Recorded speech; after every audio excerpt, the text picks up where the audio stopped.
All right.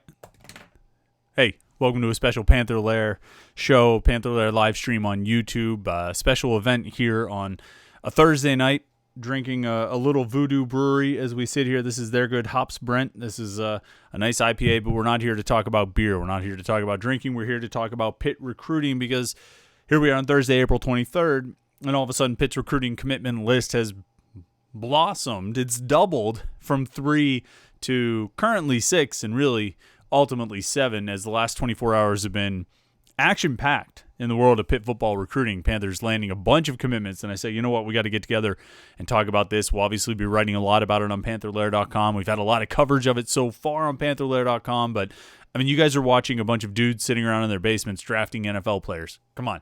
We can talk a little Pitt sports and a little Pitt recruiting on a day after Pat Narduzzi gets a bunch of commitments. And it started on Wednesday. And Pitt landed 3 commitments on Wednesday, which in and of itself doubled the commitment list from 3 to 6. And they've been sitting on 3 commitments since really the end of January. They had 3 commitments after January 20th when Javon Mcintyre, a safety from Philly, committed while he was visiting Pitt. But they've been sitting on 3 since then, and it had been about 3 months. And then all of a sudden, boom, boom, boom, Wednesday night brought 3 commitments. And then Thursday night brought 1 more. So as we sit here on Thursday night around 8:30, taping this live stream, taping this video reaction to the commitments, Pitt's got 4 commitments out of the last 2 days and 7 commitments on the commitment list. Now, only 3 of those 4 guys has announced, but we can talk about those 3 for the time being. And the first one to announce was Trevion Stevenson, an outside linebacker, defensive back from Virginia, Hampton, Virginia. Phoebus High School. He's like a 6'5", 217-pound kid, and he's a really interesting prospect because of that size. Now, 6'5", give or take a few inches. He might be a little bit shorter than 6'5", but when you watch his film, you can see that he's tall and lanky. He plays outside linebacker at his school, but pretty likely that he's going to add a bunch of weight and go to Pitt and be a defensive end. And, Stevenson, there's been a lot of talk about his offer sheet. He's got a lot of good offers listed there. I mean, you run down 35, 40 schools or something like that. Are they all committable offers? I don't know. It would take a lot of research and a lot of time to verify every single one of those offers. But I'll say this. There are some spots, I think, on this roster. There are some position coaches on this roster where you say, all right, if you look at this kid and you see something you believe in and see something you like, go for it. And I think defensive end and Charlie Partridge in particular, I'm going to give him the benefit of the doubt here. And I mean, I think Stevenson's film is pretty impressive. I don't know what his offer sheet really is, but I think his film is pretty impressive from my own civilian, layman's eyes. But if Charlie Partridge looks at it and says, hey, I think this guy can play, then all right. I'm willing to buy in. This is going to be a big class for Pitt. I'm just talking the size of the class.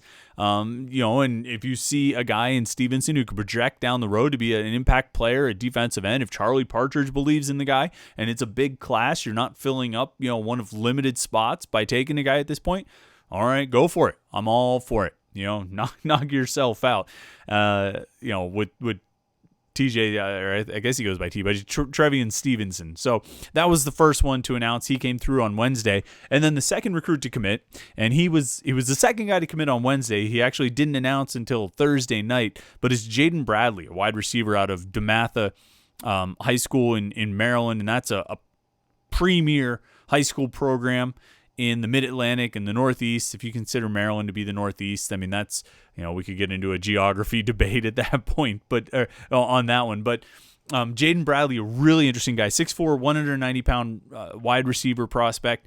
He's got about 10 offers, but the interesting thing about Bradley, his first offer, he didn't get it until last November. Now, Pitt was the school that offered him. He was actually in town for the season finale against Boston College, and that's when he got his offer. But that was the first offer he got. I mean, it's in November of his junior season. You say, what's going on? You say, what's happening here? Why does this guy only have,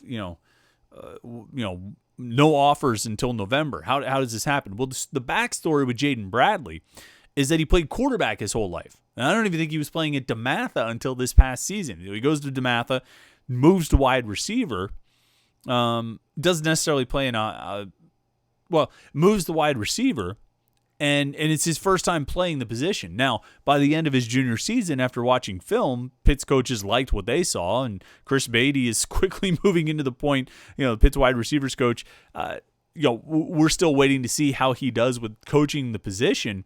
But certainly he's recruited well enough that if he says he believes in a guy, well, all right, he's recruited well enough that you're going to give him the benefit of the doubt. And I don't think you have to stretch too much to see a good prospect in Jaden Bradley. Again, the size at 6'4", 190, even if he's 6'3", and I think he's every bit of 6'4", is really going to separate him. If he comes in to Pitt next year and he's listed at 6'4", he will immediately become the tallest receiver on the roster. They don't have another guy who's listed at 6'4".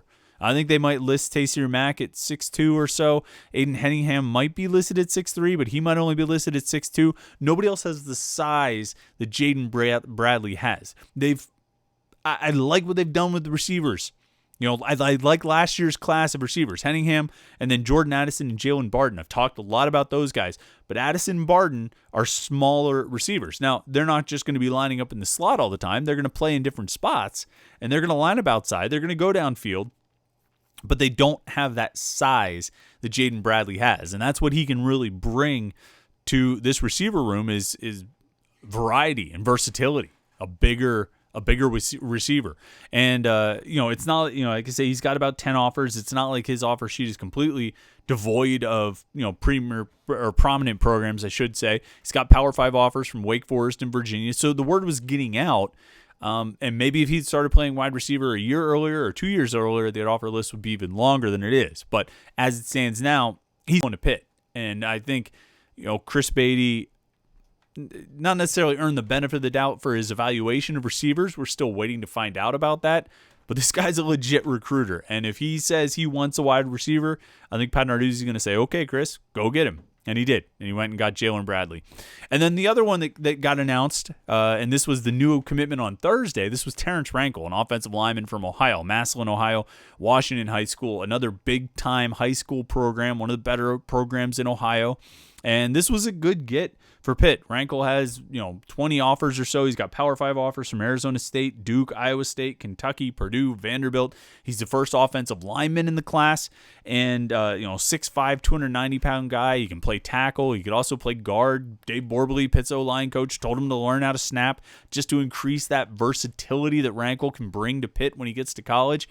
For a first O-line commit in a class that'll probably have at least 3 of them, this is a pretty good place to start. I think they'll take at least 3, if not 4 offensive linemen. They might try to load up on tackles, but when you've got a guy, I think it's possible they might take only 1 true guard in this class of 3 or 4 offensive linemen. When you have a player like Frankel, though, who could play tackle or could play guard, could line up at either one, that really gives you some versatility in, how you recruit. With Frankel in the class, they can still pursue another guard. Kevin Wingington is a kid from New Jersey that Pitt's been pretty high on as an offensive guard prospect. And who knows, Frankel committing could create a little momentum and lead. I have to look at my phone because the way commitments have been going off lately, you never know when more news is coming. But maybe the commitment of someone like Frankel could lead to a player like Wigginton committing, or another one of the offensive linemen on Pitt's board that we've written about in the last couple of weeks, because we really kind of honed in on those guys on Panther-Lair.com. You could see it lead to more commitments. But Frankel, because of his versatility, or at least the versatility the Pitt coaches see in his scouting film, that versatility allows them to take another guard or other tackles. And so, again, as a first offensive line commitment in the class, it's a pretty good place to be. And then, like I said, there was a 4th commitment. It was really the 3rd one on Wednesday night.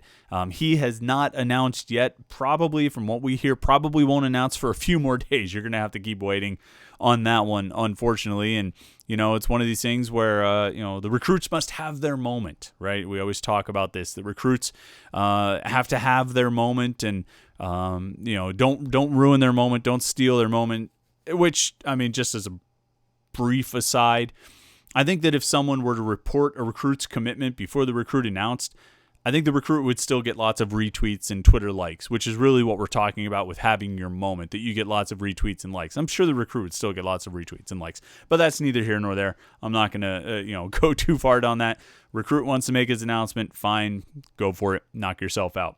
But as it stands, Pitt has 6 known commitments in the 2021 class. They've got 7 total commitments in the 2021 class. This is going to be a big class. There's a lot of spots left to fill in this group. Obviously, you need a quarterback. I think they'll want another running back. You got 2 defensive ends. Wouldn't be surprised to see another one of those, and a few more defensive tackles. Obviously, they're going to line up on load up on a lot of defensive backs. They've already got 1 safety committed. I think they'll take at least 1 more safety and probably a couple corners. We'll see where the wide receiver numbers go. I think they could end up with 2, possibly 3 in this class. It's going to be a bigger class, and you're going to see a lot of spots fill in. Over the next, I was going to put a timeline on it, but it's hard to gauge with recruits not being able to take visits. And, that's kind of an interesting thing when you look back at the guys who have committed. As you run down the list, Nikai Johnson, Wes Mifflin, kid from, Western PA. He's obviously been at Pitt a lot. Rodney Hammond, the running back who committed out of Virginia. He visited Pitt last spring. Javon Mcintyre from Imatep, the safety, was the 3rd commit in the class. He committed while he was visiting Pitt. Trevion Stevenson, I'm not sure if he has visited Pitt or not. I have to confirm on that one. But Terrence Frankel has been to Pitt a bunch of times. Jaden Bradley was at Pitt last fall for the Boston College game. He came back in January. So you see the guys that have visited are the ones who are committing. And that's where things are really interesting right now is you have kids who have not visited schools and they're trying to decide if they're comfortable committing to a school. I think for the most part, you're probably not going to see that happen too much, except in extreme situations. And one of the extreme situations could be for quarterbacks. And I've written a lot about this week. If you read Panther-Lair.com, nothing I'm about to say is news to you or surprising to you. And I'm going to write more about it as time goes on. But quarterbacks are a really unique position in recruiting. I mean, obviously, it's a unique position in the world of sports, but it's really unique in recruiting for a couple reasons. One big one is that schools only take 1 quarterback. I mean, every now and then you have somebody that'll take 2 quarterbacks, but it's not like linebackers or defensive backs or receivers where every year schools are taking 2 or 3. And so there's a lot of spots to go around. Quarterbacks, for the most part, there's 1 spot. And when that spot fills, that school is done. And so quarterbacks have to approach their recruitment differently than maybe kids at other positions because they've got to be thinking ahead about the spots, about what opportunities they don't want to miss out on. And so you see quarterbacks commit a lot earlier, just sort of as a general trend. It's not a 100% thing, but as a general trend, quarterbacks commit a lot earlier than recruits at other positions because they don't want to lose those spots. They don't want to miss out.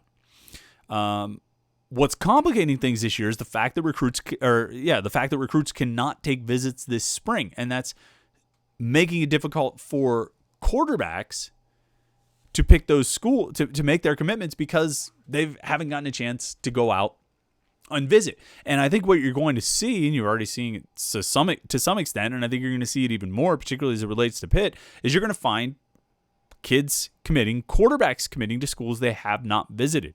And they'll take virtual tours and they'll spend a lot of time talking to the coaches and they'll watch game film and all the things you can do to recreate that experience as much as possible. But when it comes down to it, they're going to be committing without getting on campus for a visit. And I think Pitt is going to get a quarterback commitment from a kid who does not take a visit before he commits. And I think it could happen relatively soon.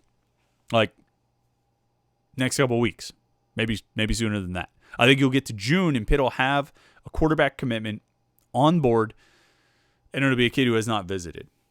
And that's going to be really interesting because you just wouldn't have considered that as a possibility before. Like, who would commit without taking a visit? But I think it's going to happen. And so you're really seeing Pitt's 2021 class coming together. And I think there's obviously a long way to go. But they're not done getting commitments potentially in April. I mean, it's on a short time frame to say by the end of April, but certainly by the end of May. They're not done getting commitments yet. They're going to get more for sure. They're going to get more before it gets to June, and then we'll find out if they're able to have official visits in June. I think they'll get a couple more before May ends, and then if they're able to have official visits in June, I mean, you could be looking at potentially 16, 17, 18 commitments by the time you get to the start of the season. I think that's realistic if they can have official visits in June. If they can't, I think it's going to be a little slower. It's going to be a little more spread out, and we're also have to figure out how recruiting works in a world where you don't have any visits from the first week of March until the first week of August or later. It's going to be, things that have already been turned upside down are going to continue to be turned upside down. So that's where things stand for Pitt right now. 7 commitments on the 2021 recruiting list. 6 of them confirmed, known, publicly announced. One of them still kind of on the unannounced list, but I figured since there was a big run of commitments, we should probably get out here and talk a little bit about it. So I thank everybody who stopped by tonight. Make sure you check out Panther-Lair.com. We got a lot of coverage of the commitments. We got a lot more coming, a lot more coverage, and obviously a lot of great discussion on Panther-Lair.com on the message board. So Panther-Lair.com, Pittsburgh.rivals.com. Keep an eye out on Friday for the 321 column. Keep an eye out on Friday for the podcast. We had a great discussion with a former Pitt player that you're going to be able to hear. I think you'll enjoy that for sure. And then, of course, Saturday morning we have the Panthers Insider Show. We'll be talking a lot more recruiting on the Panthers Insider Show on 93.7 The Fan. So check that out, 8 a.m. On Saturday morning. So look for that Panthers Insider Show. Check out Panther-Lair.com. Check out the podcast. All kinds of Pitt stuff to keep you occupied as you sit in quarantine. And while you're there, get some voodoo. They're good hops, Brent. They're good hops, Brent. Thanks again for tuning in. We appreciate it. When stuff like this happens, when there's big news, when there's a lot of stuff going on, we'll do this every now and then and have a little chat. Thanks for tuning in, and we will talk to you again soon.